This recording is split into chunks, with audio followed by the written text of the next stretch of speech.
네, 우리가 지금 누가복음의 말씀을 매일 묵상하며 이렇게 은혜를 나누고 있는데요. 그 순서에 따라서 오늘 본문 말씀을 살펴보려고 합니다. 근데 이 말씀을 우리가 성탄절이 되면 꼭 이 말씀을 읽고 또 은혜를 나누는 말씀이고 참 너무나도 잘하는 말씀입니다. 그런데 이 말씀을 이번에 읽고 다시 묵상을 하면서 좀 새로운 관점에서 말씀을 좀 상고하게 되었습니다. 그것은 이 말씀을 읽고 이번에 하나의 문장으로 결론을 정리한다면 경건한 부모 세대가 경건한 다음 세대를 세울 수 있다.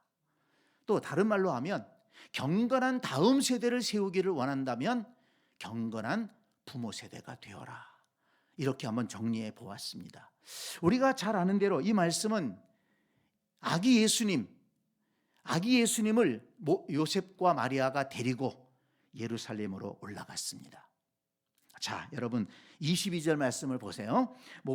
모세의 법대로 정결 예식의 날이 참에 아기를 데리고 예루살렘에 올라가니 그랬습니다. 이 정결 예식의 날이 참에라는 것은 이 구약 레위기의 말씀에 보면 이제 산모가 아이를 출산을 하게 되면 정결하게 되는 그 정한 날이 있습니다. 남자 아이를 낳게 되면 40일 동안을 정결 예식을 지키는 날로 정해져 있습니다. 그래서 40일이 지나야 성전에 올라갈 수가 있어요. 그래서 정결 예식의 날이 차니까 이제 아기를 데리고 예루살렘 성전에 올라간 것입니다. 거기에서 일어난 일을 여기 기록하고 있거든요. 그런데 가장 먼저 우리가 주목해 보고 싶은 말씀이 있습니다. 자, 여러분 성경을 보세요. 22절 모세의 법대로 정결 예식의 날이 참에 그랬습니다. 자, 거기 모세의 법대로 거기에 밑줄을 치세요. 그 다음에 23절에 주의 율법에 쓴 바대로 아기를 죽게 드리고 그랬습니다. 그 주의 율법에 쓴 바 거기에다 밑줄을 치세요. 24절 주의 율법에 말씀하신 대로 그랬죠? 거기에 또 밑줄을 치세요. 자, 27절 내려가서 율법의 관례대로 행하고자 하여 그 아기 예수를 데리고 오는지라 그랬습니다. 자, 여러분 어떤 말씀이 지금 반복되고 있습니까?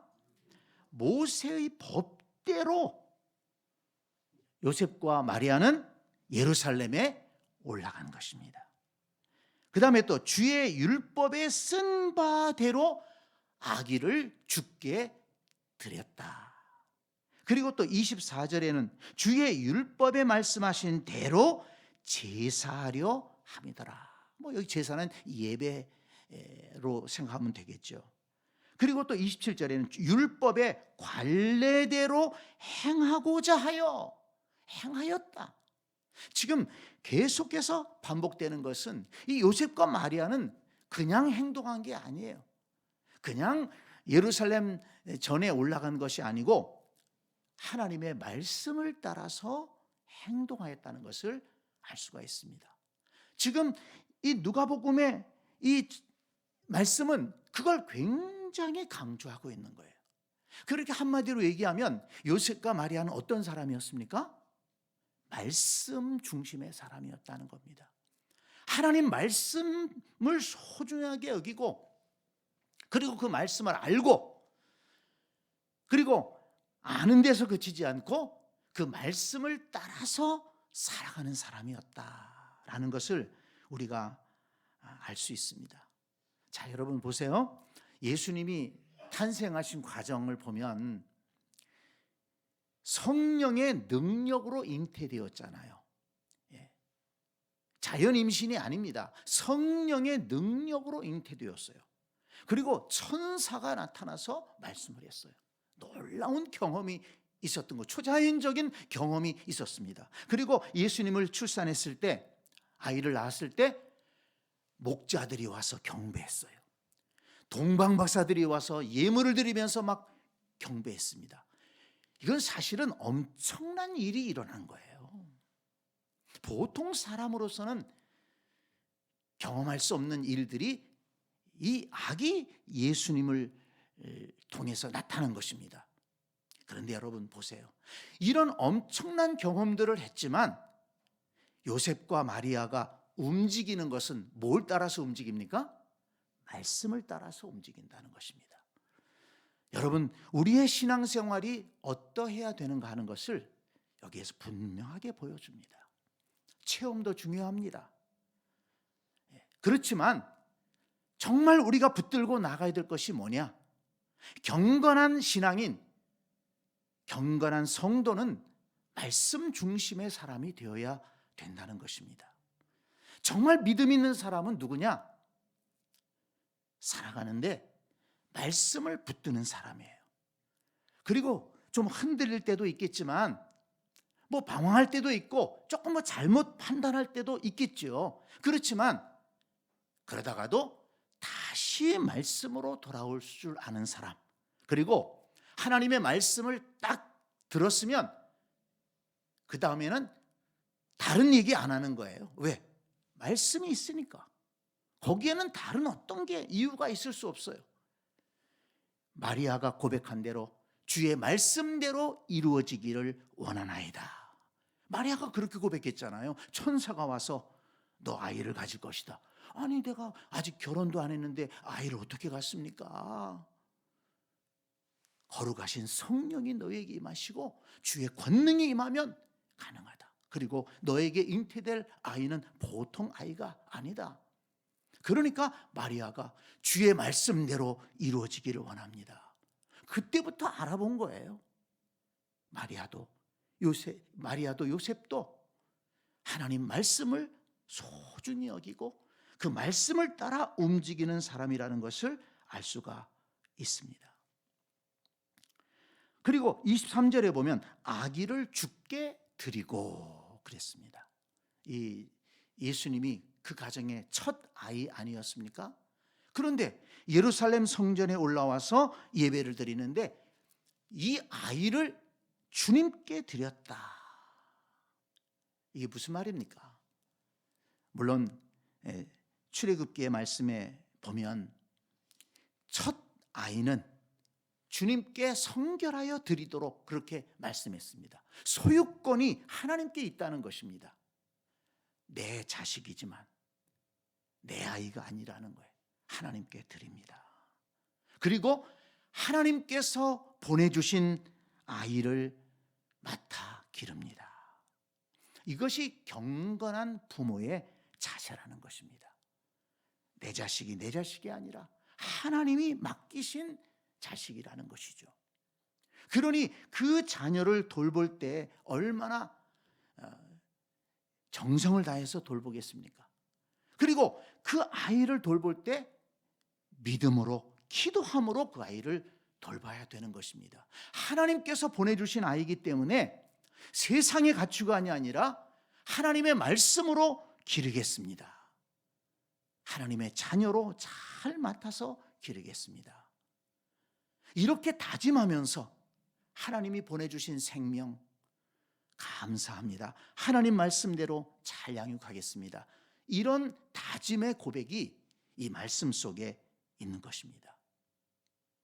그리고 24절에 보니까 주의 율법에 말씀하신 대로 산비둘기 한 쌍이나 혹은 어린 집비둘기 둘로 제사하려 함이더라 그랬습니다. 예루살렘 성전에 지금 아기 예수님을 데리고 오면서 예물을 준비해 가지고 온 거예요. 그런데 예물이 뭐였습니까? 산비둘기 한 쌍. 그것이 산비둘기였는지 집비둘기였는지 모르겠지만 비둘기 한 쌍, 두 마리를 예물로 드렸다는 것입니다. 그런 면에서 볼 때 이 요셉과 마리아는 가난한 사람들이었어요. 경제적으로 어려웠다는 것을 알 수 있습니다. 원래 이 아이를 데리고 성전에 올라가서 예배 드리려고 할 때에는 어린 양 한 마리를 데리고 가도록 레위기에 기록이 되어 있습니다. 그러니까 어린 양 한 마리를 드릴 수 있는 형편이 되는 사람은 그 어린 양 한 마리를 끌고 가서 예물로 드리는 거예요. 근데 거기 단서 조항이 뭐냐면 그 어린 양 한 마리를 드릴 수 있는 경제적인 여건이 안 된다. 그러면 비둘기 2마리를 가지고 가서 번제로 드려야 된다. 한 마리는 속죄제로, 한 마리는 감사제로 이렇게 드리라고 기록되어 있습니다. 그러니까 이 요셉과 마리아는 가난한 형편이었지만 그러나 그 나름대로 정성을 다해서 예물을 준비해서 하나님 앞에 올라가서 예물을 드리면서 그렇게 감사 예배를 드렸다는 것을 알 수가 있습니다. 자, 여러분, 이런 요셉과 마리아의 행동을 볼 때, 그 모습들을 볼 때 그 요셉과 마리아가 참으로 경건한 사람이라는 것을 알 수 있지 않습니까? 이 경건의 기준이 뭡니까? 하나님 앞에 신실하다는 기준이 뭡니까? 이렇게 하나님의 말씀을 따라서 어떻게든지 살려고 애쓰는 그런 모습이 있었습니다. 하나님께서 주신 이 아이, 이거 하나님이 보내주신 아이입니다. 말씀대로 잘 양육하겠습니다. 믿음으로 양육하겠습니다. 이렇게 하나님 앞에 드리는 마음이 있는 거예요. 그리고 가난하지만 율법에 따라서 예물을 준비해서 하나님 앞에 드리면서 이렇게 예배하고 있지 않습니까? 얼마나 아름다운 모습이고 경건한 성도의 모습입니까? 하나님께서 이렇게 경건한 요셉과 마리아의 가정을 통해서 메시아이신 예수님을 보내주신 것입니다. 자, 그런데 성전에 들어가 보니까 누가 기다리고 있어요? 뜻밖의 시므온이라고 하는 사람이 기다리고 있는 것입니다. 자, 25절 말씀을 보세요. 예루살렘에 시므온이라는 사람이 있으니 이 사람은 의롭고 경건하여 이스라엘의 위로를 기다리는 자라 그랬습니다. 의롭고 경건한 사람이다. 이스라엘의 위로를 기다린다. 이게 무엇입니까? 이스라엘은 그 당시에 로마의 지배를 받고 있었죠. 식민 통치를 받고 있었습니다. 그리고 또 거기에 분봉왕 헤롯은 아주 폭군이었습니다. 백성들이 신음하고 있었어요. 하나님의 위로가 필요했습니다. 그러니까 이 시므온은 성전에 머물면서 하나님의 은혜를 기다리는 사람이었다는 것입니다. 그런데 여기 시므온이라는 사람과 함께 반복되는 게 있습니다. 자, 보세요. 25절 마지막에 성령이 그 위에 계시더라. 자, 거기 밑줄을 쳐놓으세요. 그 다음에 26절 그가 주의 그리스도를 보기 전에는 죽지 아니하리라 하는 성령의 지시를 받았더니, 성령의 지시를 받았더니, 거기 밑줄을 쳐놓으세요.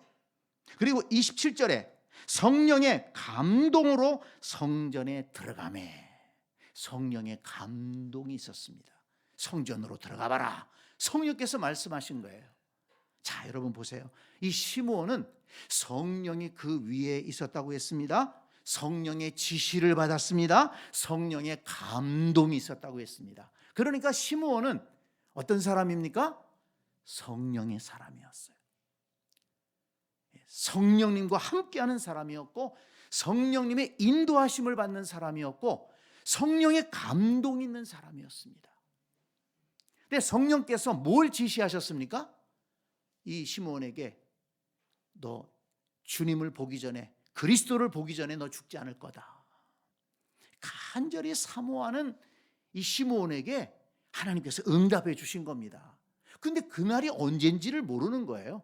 그러니까 이 시므온은 계속해서 주께서 그리스도를 보내주신다고 그랬는데 언제 보내주실 건가 기다리면서 기도하고 그렇게 성전을 지키면서 기도했던 사람인 것입니다. 그런데 어느 날 성령의 감동이 있었던 거예요. 성전에 빨리 들어가 봐라.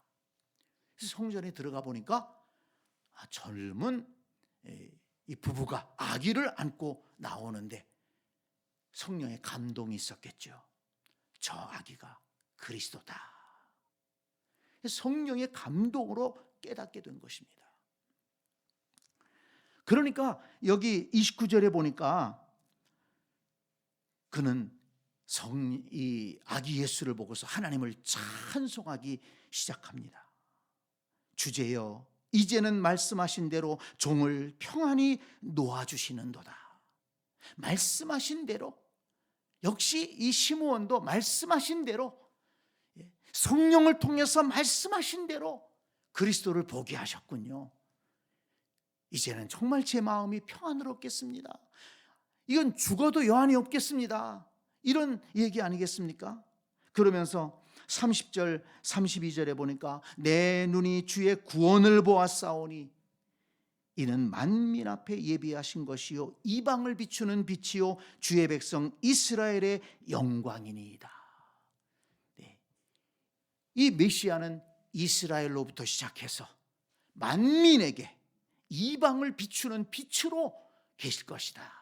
이 메시아가 어떤 분이신가, 그리스도가 어떤 분이신가를 지금 선포하고 있는 것 아니겠습니까? 그리고 또 34절 35절에 보니까 이 마리아와 요셉과 또 아기 예수님을 축복하면서 마리아에게는 특별히 이 그리스도가 당할 일에 대해서 예언을 하는 것을 볼 수가 있습니다. 그 예언에 보면 벌써 거기에 십자가의 그림자가 있는 거예요. 35절에 칼이 내 마음을 찌르듯 하리니 이는 여러 사람의 마음의 생각을 드러내려 함이니라. 칼이 내 마음을 찌르듯 하리라. 이 말씀이 어디에서 이루어집니까? 예수님 십자가에 달리실 때 그 옆에 어머니 마리아가 있었어요. 마음이 찢어질 것 같은 그런 아픔을 겪지 않습니까? 그러니까 아기 예수님 성전에 처음 올라갈 때부터 이 십자가의 그림자가 보이는 것을 우리가 이 말씀을 통해 알 수 있습니다. 그래서 이 시므온이라고 하는 사람, 예수님을 맞이했는데 성령의 사람이었습니다. 성령이 그 위에 있었고 성령의 지시하심을 받고 성령의 감동함을 받는 사람이었어요. 성령의 인도하심을 따라서 하나님을 찬양하고 예수 그리스도에 대해서 선포하고 기도하는 사람이었습니다. 그뿐이 아닙니다. 36절부터 보게 되면 그 성전에는 또 한 사람이 있었죠. 예수님을 맞이하는 또 한 사람이 있었는데 안나 선지자가 있었습니다. 36절 또 아셀 지파 바누엘의 딸 안나라 하는 선지자가 있어 나이가 매우 많았더라. 그가 결혼한 후 7해 동안 남편과 함께 살다가 과부가 되고 84세가 되었더라. 이 사람이 성전을 떠나지 아니하고 주야로 금식하며 기도함으로 섬기더니 마침 이때에 나와서 하나님께 감사하고 예루살렘의 속량을 바라는 모든 사람에게 그에 대하여 말하니라. 네, 이 안나는 어떤 사람입니까? 지금 84세가 되었는데 성전을 떠나지 아니하고 주야로 금식하며 기도함으로 하나님을 섬기는 사람이었다. 그런데 예수님이 그곳에 오신 것을 보고서 맞이하고 하나님 앞에 감사했다고 그랬습니다. 메시아를 알아보았어요. 이건 보통 아이가 아니다. 그리스도로 오신 하나님의 아들이다. 이걸 알아본 거예요. 기도하는 사람이니까, 영안이 열려 있으니까 알아본 것이죠. 그래서 하나님께 감사하고 그리고 예루살렘의 속량을 바라는 모든 사람에게, 하나님의 구원을 바라는 모든 사람들에게 이 예수님에 대해서 얘기했다는 것입니다. 자, 여러분 보세요.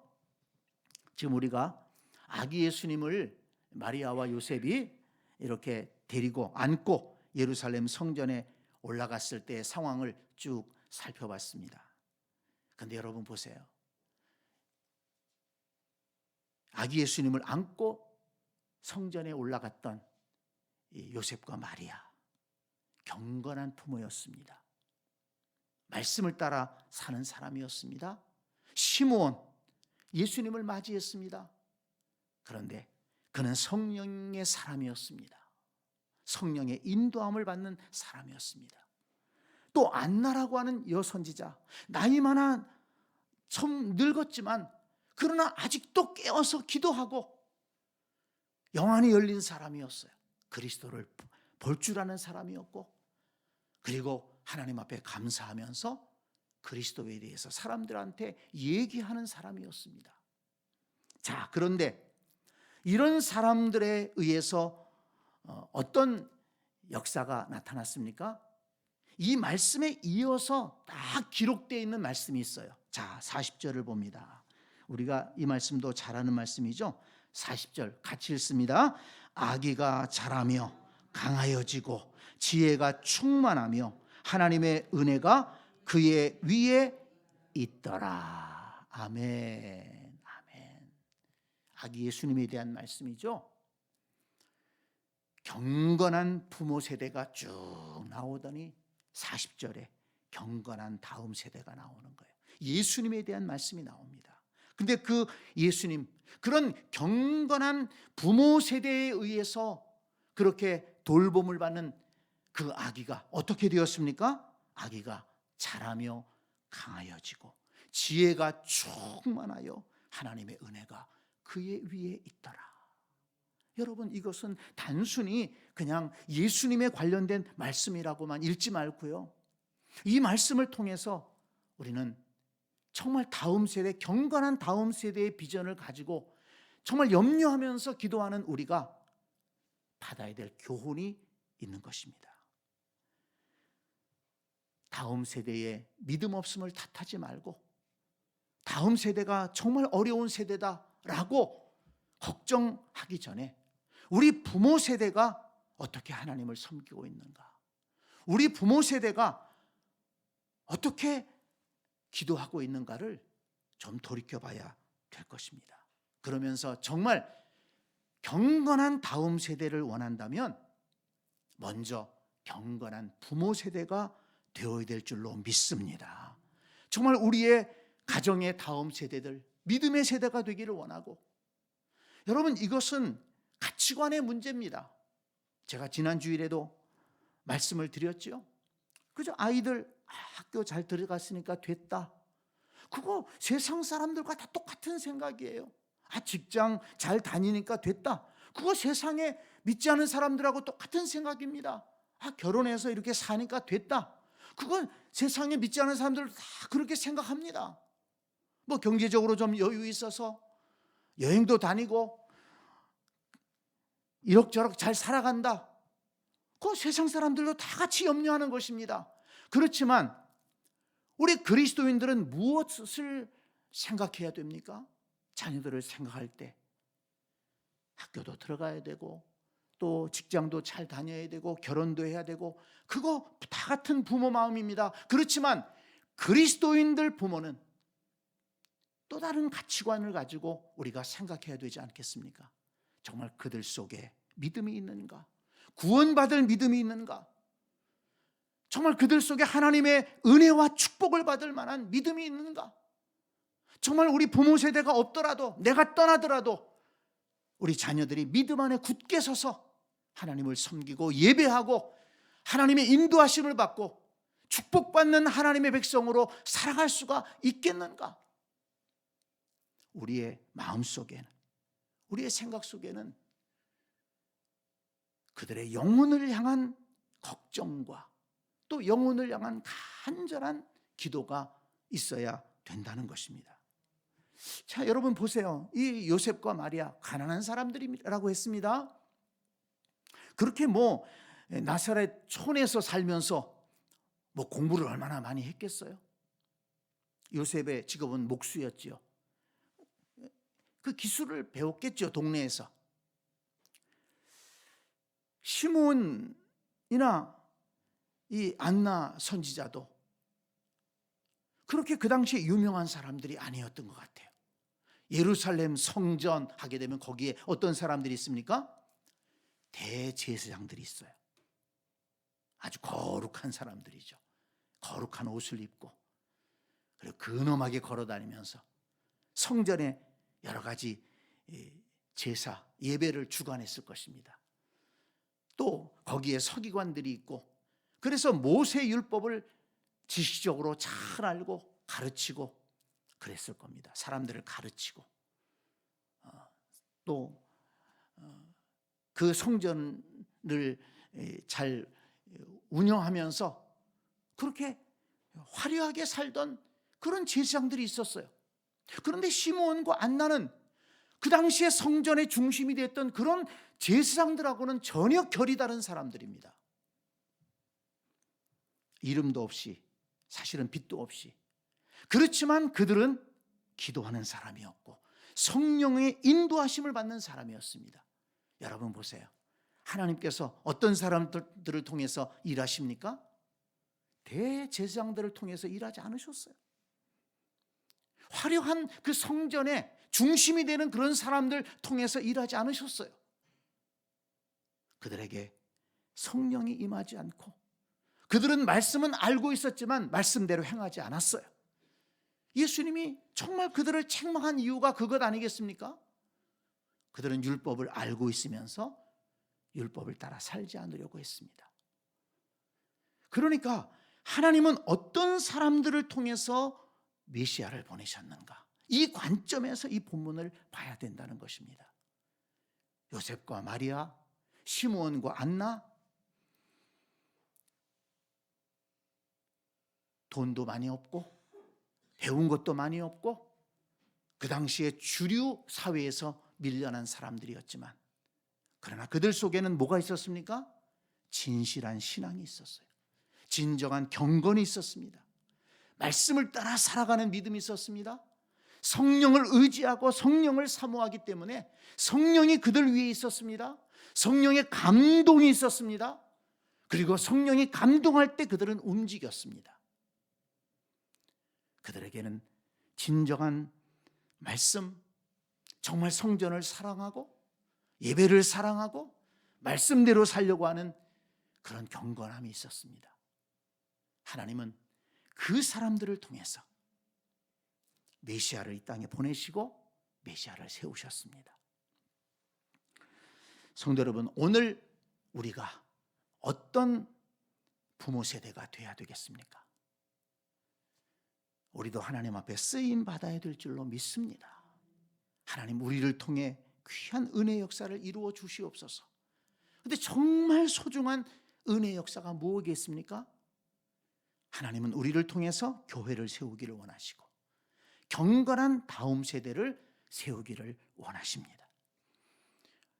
우리 지금 세대는, 특히 우리 대한민국의 지금 세대는 하나님께로부터 큰 은혜를 물려받은 세대입니다. 우리 부모 세대로부터 굉장한 은혜를 대물림 받은 세대예요. 우리 대한민국 역사 가운데 이렇게 하나님의 은혜를 넘치도록 받은 세대가 없었습니다. 그런데 우리가 이 세대의 마지막이 되어서야 되겠습니까? 우리가 받은 은혜 더 크게 다음 세대에게 물려주어야 될 줄로 믿습니다. 이게 우리의 고민이 돼야 돼요. 하나님, 이 은혜가 우리에게서 그치지 않게 하여 주옵소서. 하나님을 섬기는 이 예배가 우리에게서 그치면 안 되겠습니다. 우리를 통해서 다음 세대가 세워지고, 그리고 우리를 통해서 이방에게로 이 복음의 빛이 흘러가야 되겠습니다. 성도 여러분, 그렇기 위해서는 우리 부모 세대가 참으로 경건한 세대가 되어야 될 줄로 믿습니다. 그래서 오늘 본문을 통해서 우리는 큰 영적인 그 부담감을 갖게 되고, 그리고 기도 제목을 갖게 됩니다.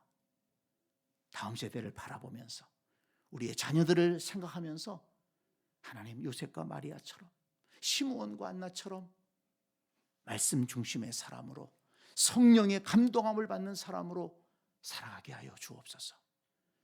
하나님, 말씀으로 충만하게 하여 주시고 성령으로 충만하게 하여 주시고 성령의 감동이 있으면 움직이는 사람이 되게 하여 주옵소서. 진정으로 경건한 부모 세대를 이루고 경건한 다음 세대를 세우는 우리가 되게 하여 주옵소서. 이런 부담감과 이런 기도 제목이 우리에게 있게 되는 것입니다. 오늘 말씀을 여러분 잊지 마시고 경건한 부모 세대가 경건한 다음 세대를 세울 수 있다.